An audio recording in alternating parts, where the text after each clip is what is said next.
I walked. I could do nothing but walk. And then I saw me walking in front of myself. But it wasn't really me. Watch out. The gap in the door. It's a separate reality. The only me is me. Are you sure the only you is you? Of all the what-ifs in gaming, Silent Hills is high on that list. Remember the ire Konami caused by sending the series out to Western developers? They had their moments, but overall were disappointments. But with a playable teaser, or PT, helmed by Hideo Kojima and Kojima Productions, fans couldn't wait to see what was to come with Silent Hills. Yet, not long afterwards, Konami threw it all away. Go read comments on any video on PT and you'll see outpourings of lament for what could have been. I'm sure the comments here will as well. As of writing in late 2022, Silent Hill is in the midst of returning. Instead of internal teams, they're again farming the IP out to Western studios, Silent Hill F being an exception. You would think they learned about outsourcing the IP to Western developers the last time around. I wish these studios the best of luck, but they have a tall order to fill. Kojima gave them this opportunity on the silver platter almost a decade back. A director at the helm by name alone could bring in a multitude of fans. Not only that, he was bringing in heavy hitters from outside the industry. It would return the series back into the hands of Japanese developers. Konami was ahead of the curve in getting Silent Hill back on track as Capcom would do with Resident Evil. But due to shifting business focuses and office politics, Konami threw it all away, Kojima included, back in 2015. Now they're playing catch up, but feels uninspired, treading on past glories with a few possible exceptions. While a short teaser, PT was a landmark title. It spawned many imitators, but none that nailed the execution. It is somewhat ironic one of those developers who made their own title influenced by PT, Bloober Team, is now in charge of the Silent Hill 2 remake. While PT was only a playable teaser, it was a glimpse into something people were clamoring for, something that would never see the light of day. Let's look into PT and why it's something people are still dissecting up until this day. Don't touch that dial now, we're just getting started. Playing PT on a PlayStation is a bit of an ordeal these days. Konami pulled it from the PlayStation Store back in May of 2015. There are loopholes to get around it. In October 2022, fans found a way of playing it on the PS5. YouTube videos and Google are your friends here to getting it run on a PS4 or PS5. I haven't owned a console since the 7th generation. I played PT on a friend's PS4 back in the day. There are PS4 emulators starting to emerge. Nothing yet to play PT though. Besides Bloodborne, unless one day it's released for PC, PT would have to be up there of games that they want to get running first. For PC, there are a few options. Not 100% accurate, but get you most of the way there. I'll be playing through 3 of them for this video. One is PT Emulation 1.4, which I found to be the most accurate. Most of the footage in this video comes from this version. The second is Unreal PT, made in Unreal. Third is GZ PT, a Doom WOD for PT. What the Doom engine has been able to achieve is astounding. Not as high of a pixel count, but made with the same heart and love and the given restraints. I'm also using some PT footage from PS4 from YouTube. It's incredible what PT is able to achieve with such little space. How small changes add up as we loop through the same hallway. There's something familiar yet off about this hallway layout. A sharp 90-degree turn down a long corridor. A second floor that we could see but cannot access. I can't help but wonder how much influence Silent Hill 4 had on PT. Not only the first-person perspective, but the constant return to somewhere familiar. Of course, Room 302 was a source of comfort to begin with. A place to get away from the horrors we come across. That shifted over the course of the game. It became a place that was no longer safe. In PT it's different, but this is also amplified. We never leave this place until we solve the game's core puzzle in its last loop. With such a small space that we traverse, every inch, every corner has significance. Placement of alcohol and pills tossed about. Paintings, the photographs of the couple. The photos of the couple give some rough estimates timelines-wise. Perhaps the late 70s or 80s? Kojima is a stickler for details. In such a confined space, the amount of detail and care put into PT is staggering. As great as the game looks running the Fox engine, they scaled back the quality. The reason was to give the impression that an indie studio worked on it, before the reveal that it was actually Kojima Productions. Of course, with the version I'm playing, they're not using the Fox engine. There are various elements that cannot achieve what the Fox engine can do. They get most of the way there, but some aspects are lost in translation. Sound design is key in horror, and PT does an incredible job with it. The sound of the creaking lamp.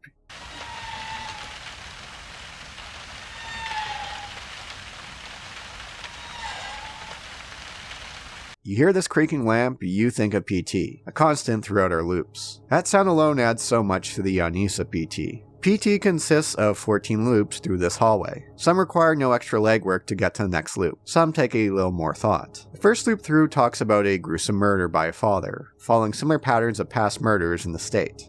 The day of the crime, the father went to the trunk of his car, retrieved the rifle, and shot his wife as she was cleaning up the kitchen after lunch. When his 10-year-old son came to investigate the commotion, the father shot him too. His 6-year-old daughter had the good sense to hide in the bathroom, but reports suggest he lured her out by telling her it was just a game. Police arriving on scene after neighbors called 911 found the father in his car listening to the radio. Several days before the murders, neighbors say they heard the father repeating a sequence of numbers in a loud voice. They said it was like he was chanting some strange spell. Whomever they got to do the voice on their radio knocks it out of the park. There's never been confirmation of who did the voice. Searching on the topic, names tossed around include Troy Baker, David Caruso, David Lodge, Norman Reedus, and Paul Eiding. Perhaps it was some unknown. It adds to the mystery and urban legend that PT has become. On the second loop, the radio is no longer on, just the sound of the swinging light and the rain outside. There's a growing unease like we're being watched, that we're not alone. The door at the end of the hallway is now closed. Fallen cockroach guides us back the way we came. Passing by was the door to the bathroom, someone is banging on it from the other side. Confirming the feeling that we're not alone. This door cannot be opened. Loop 3 is a slight alteration with the banging on the door followed by sobbing behind the door.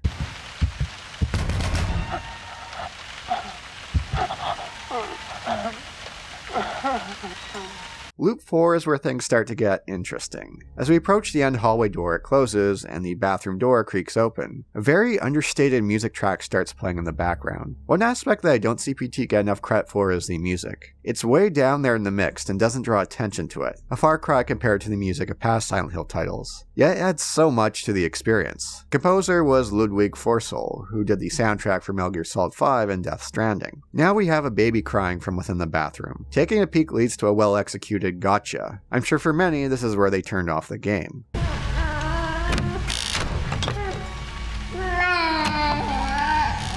Such a fantastic moment that the game has built up to. First the knocking, the next loop has the distorted sobbing, and now the door cracks open with a baby crying. The dread of what lies on the other side. And for a brief moment, we get a peek at someone before the door shuts. Just a brief moment. When talking about Silent Hill and horror, Kojima said the following: "I'm kind of a scaredy cat when it comes to horror movies, so I'm not confident I could do it. At the same time, there's a certain type of horror that only people who are scared can create. So maybe it's something I can do." Boy, did he and his team ever pull it off here. Now, this quote from Kojima sounds familiar. Shinji Mikami was chosen to direct Resident Evil because he was a scaredy cat. To know the Unreal PT version, we don't see anyone closing the door, which takes away from the moment. If that didn't cause people to stop playing, Loop 5 does with the appearance of Lisa in the hallway. We now have the source of the sobbing.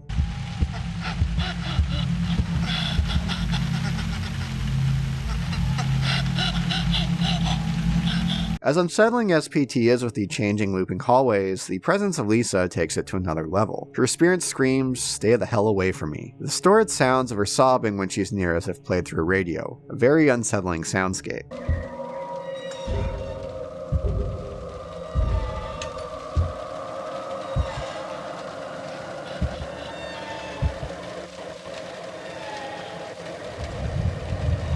On Loop 6, the lights have gone out. The bathroom door now lies open with a flashlight on the ground. Then the door closes behind us and we find the source of the baby crying, a fetus in the stink.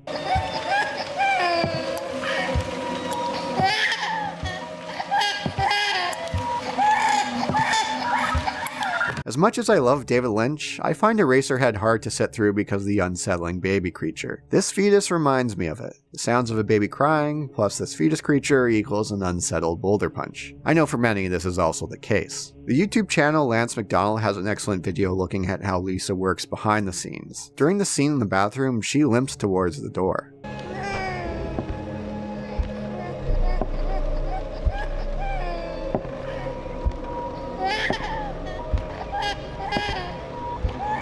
Onto Loop 7, where Lisa can now attack us in these jump scare moments. Look behind you.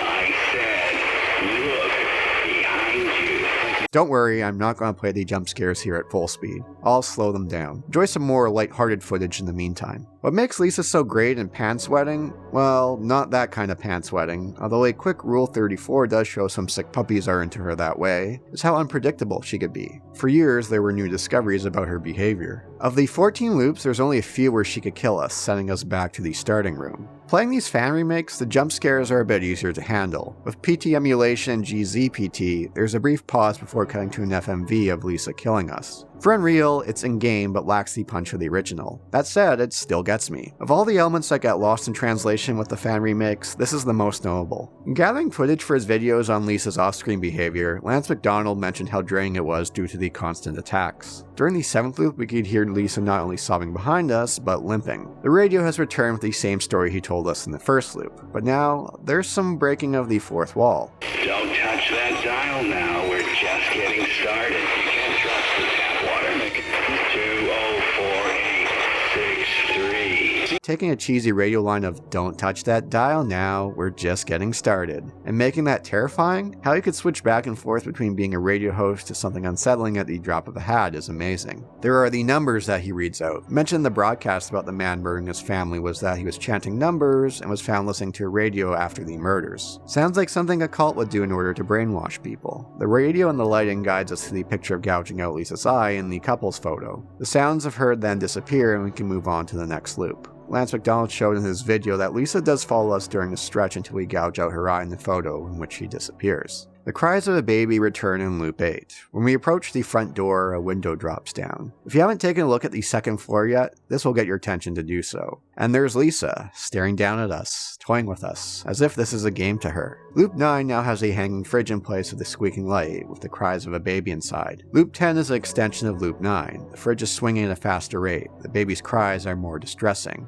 I find loop 10 to be the weakest of the loops. Moving the letters by the phone to the front door to spell out hell feels a bit silly. The distressing cries from the baby are uncomfortable to listen to. With the GZ-PT version, I would struggle to get the letters to move by zooming in and out. The best approach I found was to play like how Zoomers play games. For loop 11, the fridge is now gone. The radio is back, but something different is playing. Of all the loops, I find this one the most confounding with this message. It's in Swedish. I'll put the English translation on the screen.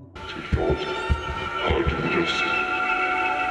Kan du höra din egen själs skrik?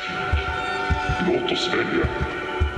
Min röst som förtäljer framtiden, eller dina plågade rop. Nå, vad väljer du? Du kan välja. Ditt liv, din framtid. Klok som du är, så kanske du redan upptäckte. Ja. Radiodramat för 75 år sedan var sanning. De är här på vården. Och de övervakar och ser allt. Lita ej på mig. Lita ej på hosen. De är redan kontrollerade av dem. Så har det varit i 75 år nu. Endast vår mästare kan hålla dem. Du har en rätt. En rätt att bli en av oss. Så välkommen till vår. Mycket snart öppnas portarna till en ny dimension. 204863. 204863. The 75 years is in reference to the radio broadcast of War of the Worlds. This puts the events of what we're playing at in 2013 or 2014. Odd considering the photos of the couple. Is this the Order reaching out to us? A different cult? What about aliens? It's not like aliens are new to the series. I'm going to Silent Hill, and I'm gonna bust some heads. Oh, Dad, you're the coolest! Loop 12 is an anomaly. Instead of walking, we're running at an unnatural speed. Pictures of eyes are watching us. Music here uses the shepherd tone, an auditory illusion of a tone that continues to ascend or descend in pitch.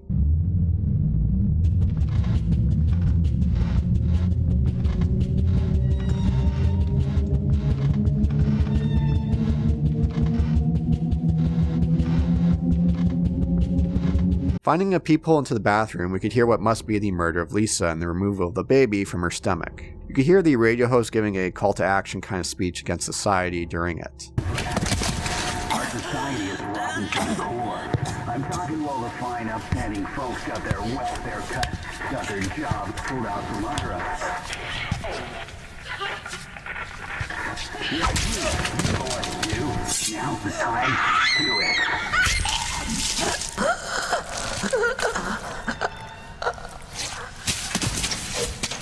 And then going into the bathroom afterwards, the fetus talks. You got fired, so you drowned your sorrows in booze. She had to get a part-time job working a grocery store cash register. Only reason she could earn a wage at all is the manager liked how she looked in a skirt.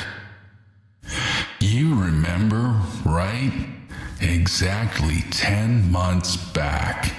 The implication here being that the grocery store manager is the father, and that this wasn't an affair. She was just trying to keep her job. Things seem much more grounded with Loop 13 at first. A stark contrast to the last few loops. No sounds of Lisa, the lights are back to normal, no crying baby, no voice on the radio. But then things start to glitch out. Numbers return and an error screen ends this loop.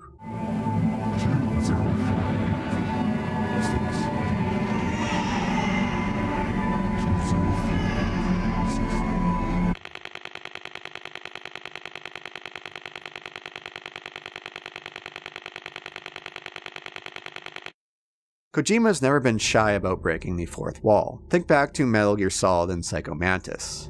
I see that you enjoy Konami games.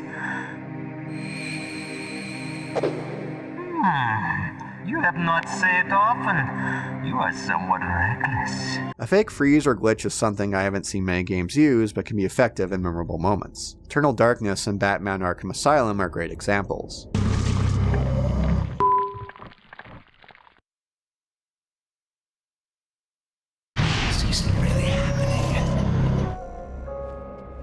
Did anyone catch the game last night?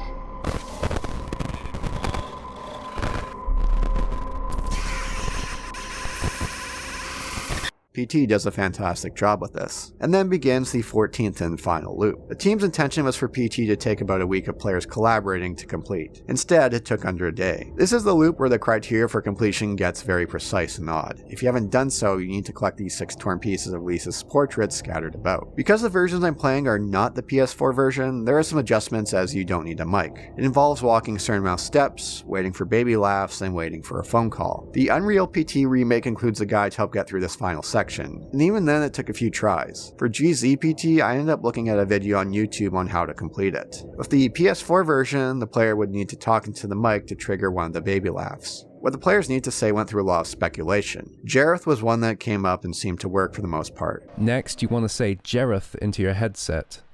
Jareth.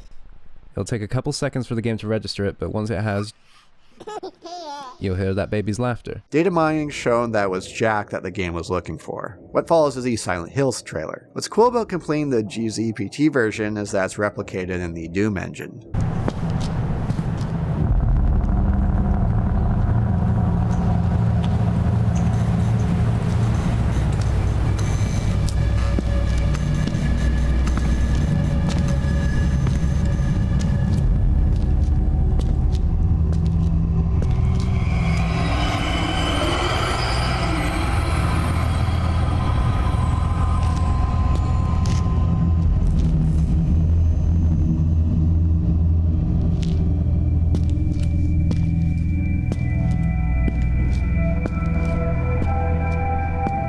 PT was a massive hit that generated endless amounts of dissection and discussion. It still does to this day, although in a different way. A lamenting of what could have been because Silent Hills never saw the light of day. What was Silent Hills going to be like? Well, before we get into that, let's take a look back at what we can piece together between the falling out between Kojima and Konami. But then one day he goes and kills us all.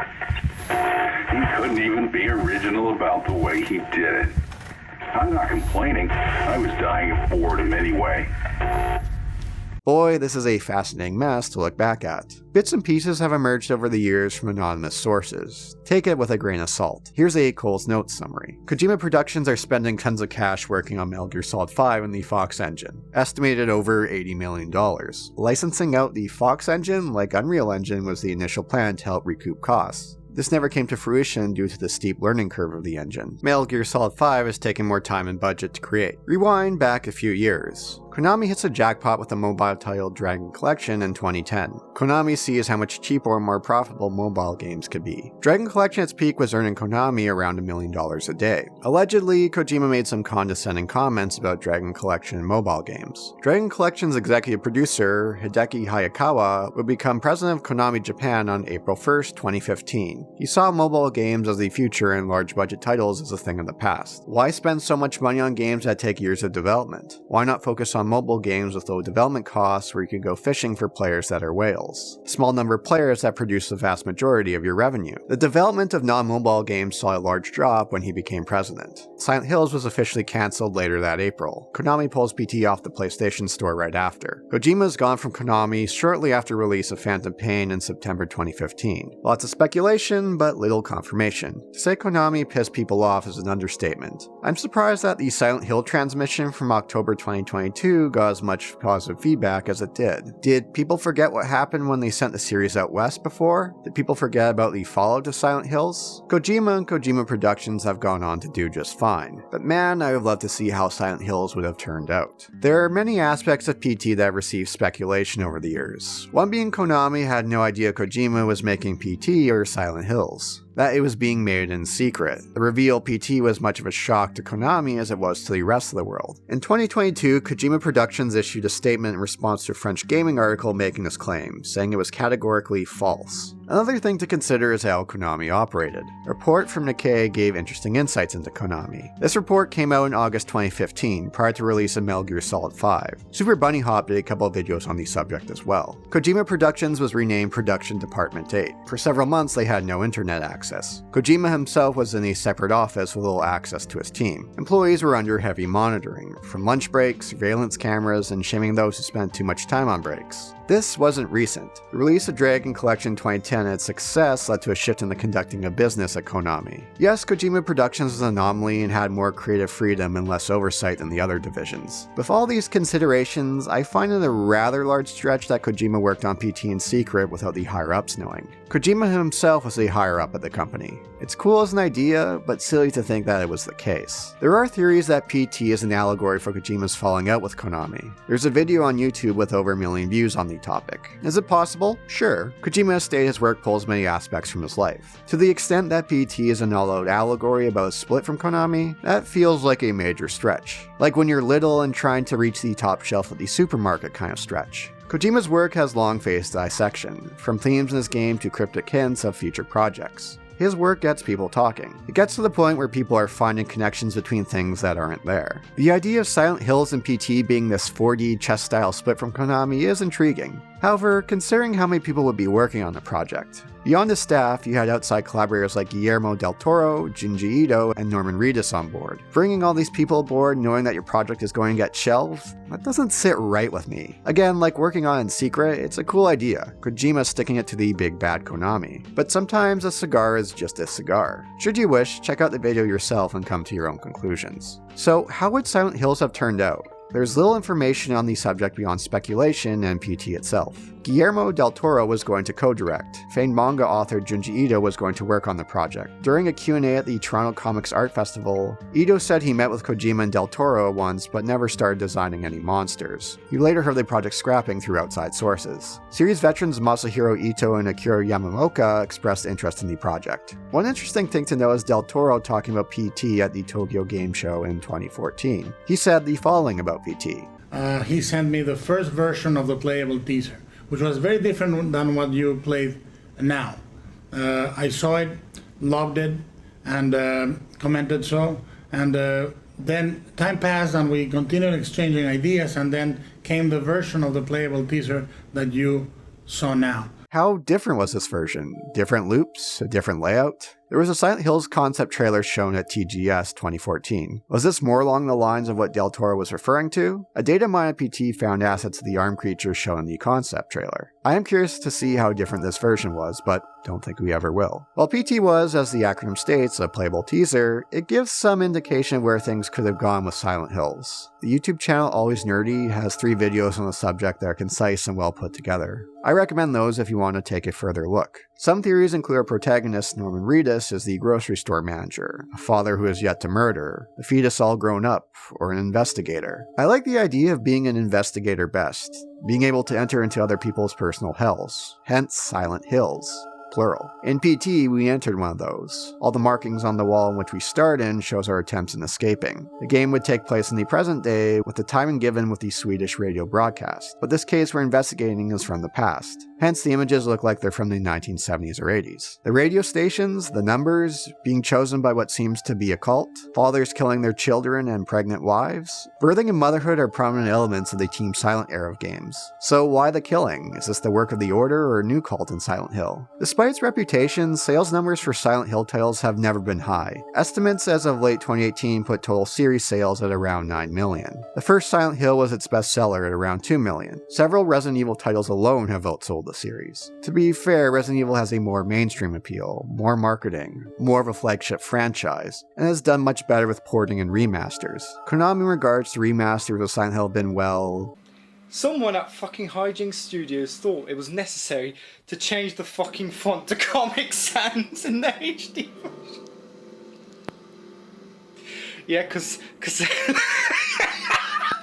But with Kojima at the helm, anticipation was through the roof. The creator of the legendary Metal Gear series at the helm of Silent Hill. Metal Gear is one of the most beloved and best-selling franchises in gaming. Kojima's name alone is enough to turn heads. Death Stranding, a new IP helmed by Kojima Productions after the Konami split, sold 5 million copies by March 2021, about a year and a half after release. You have to consider it was also a PS4 exclusive until the summer of 2020 when it was released for PC. PT took the gaming world by storm upon release. There was a rise in PT clones from smaller developers.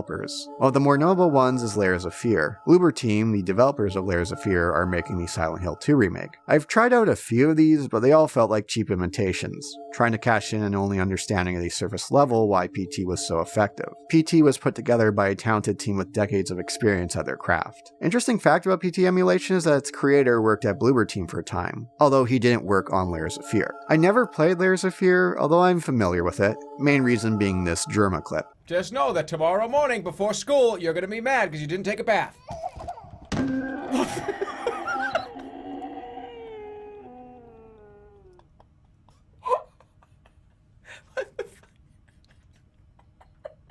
There's no doubt in my mind Silent Hills would have done massive numbers. One reason Metal Gear Solid 5 took so long was the creation of the Fox engine. Now they had a complete engine to work with. Death Stranding hit shelves in November 2019. If Silent Hills wasn't cancelled, I'd wager we have seen it around this time frame or earlier, depending on a number of factors. One key factor being how quick Konami would want it out the door. As amazing as PT was, would Silent Hills be able to live up to it? I'd like to think so. I'm a fan of the Metal Gear series. I'm a fan of Kojima. I'll get around to playing Death Stranding someday. If you haven't, go check out Snatcher and Police Knots. Thing is, Kojima's not exactly subtle with his approach. His writing can be so on the nose at points it hurts. As amazing as the ending is of Metal Gear Solid 2 protecting the future of online discourse, there are moments that should have stayed on the cutting room floor. Metal Gear Solid 4 is overindulgent and messy. Metal Gear Solid 5, while a blast to play, left a phantom pain with fans of its unfinished state. I do like to think you know to keep things more in check with horror. PT is good proof of it. Sure, it's a short playtime, but the pacing was masterful. Plus, Del Toro was going to co-direct with Kojima. You'd have someone to rein him in if need be. But I'll guess we'll never know. There are many what-ifs in regards to gamings that never saw the light of day. There have been notable cancellations since Silent Hills, but none have left that lingering what-if at large that Silent Hills has. A phantom pain, if you will. Thanks for watching. If you'd like to support the channel further, consider becoming a Patreon member or a YouTube channel member. You'll get access to videos earlier, get featured in the credits, and periodic updates. Thanks everyone. Boulder Punch out.